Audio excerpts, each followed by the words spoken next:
But with me now to discuss the big issue of the day, which is the environment, is Brian Wilson of the Green Party and Roy Beggs of the Ulster Unionists. You're both very welcome. Good afternoon. Thanks, Jim. Brian Wilson, Green Party MLA, and the only part of the United Kingdom now which won't have an environmental protection agency. Do you feel like a lone voice?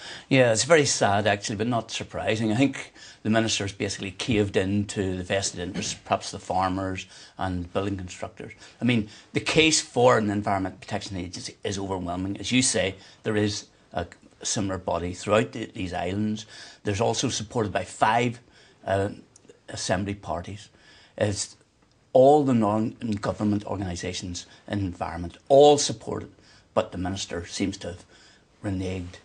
She claimed that the actual setting up of it would cost £2.5 million and that this was wasted money that instead she could put into frontline services for her new revamped EHS, Environmental Heritage Service. Well, I don't accept that at all. I mean, basically, we've got to enforce these regulations. Because of Europe, we could be fined, and we could end up getting a much worse situation, being fined substantial amounts because we have not conformed with the environmental regulations. So, I mean, it's maybe short term, you save money, but overall, it's not a very big sum considering the department's budget. Roy Beggs, I mean, the Ulster Unionists, one of the parties that supported the idea of an EPA. But do you buy any of the Minister's arguments that for a small region such as Northern Ireland, perhaps just a bit of working the current system better and remodelling it can actually work better? The Minister said that she was attempting to create clear blue water. It's obviously that she can't unless she creates an independent agency, so she will fail on that objective. And as Brian has said, we risk possible infringements and fines in the future. And can I just point out that in order to protect our environment and get premiums in our agricultural prices, we have to do what we say in the tin. It has to be that we provide the best natural environment for our produce.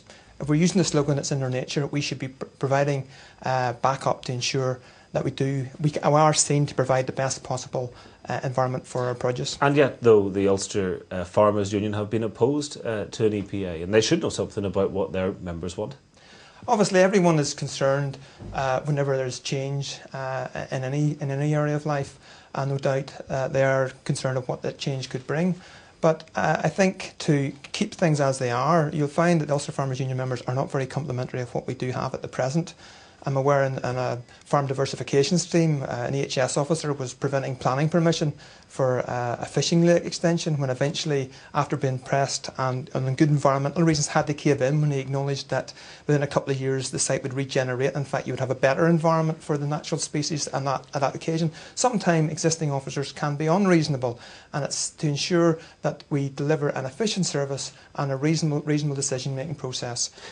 Well, I mean, the Minister said, Brian Wilson, that she'll review this in 2011. Is the issue gone and dead until then? Absolutely not. I mean, we're already proposing that further actions be taken. But I've been inundated today by all the various environmental groups. I mean, they are not going to give up on this decision. The Minister has caved in, but it still has to be legislation, or we will be looking for legislation. There is a massive majority of the MLAs who do support this, and I think we can actually put more and more pressure on the Minister to change her mind. Roy Beggs?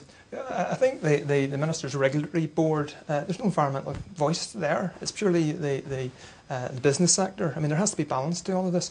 And in terms of savings you talked about earlier, local government is transferring more powers, is being transferred to local government, planning, etc.